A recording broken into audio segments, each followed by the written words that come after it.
Mga kaibigan, luto na nga po pala itong ating ginisang gulay. Ito na yung ulam natin sa tanghalian hanggang hapunan. At ito naman yung ulam ng aso. Tanghalian lang to. Okay. Maraming salamat po mga kaibigan sa mga pagsusubaybay niyo po sa aking mga ina-upload sa aking Manchos TV channel. Maraming salamat po.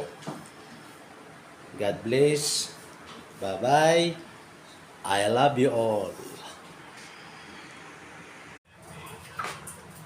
Mga kaibigan, kain na po tayo ng pananghalian. Ito na yung ating ginisang gulay. Yan.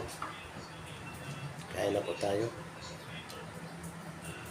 Panginoon Diyos, maraming salamat po sa araw-araw na pagbibigay mo sa amin ng blessing at patuloy mo po pagpapatnubayan ang aming mga mahal sa buhay.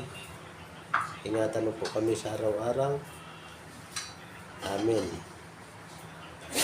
Mga kaibigan, kain na po.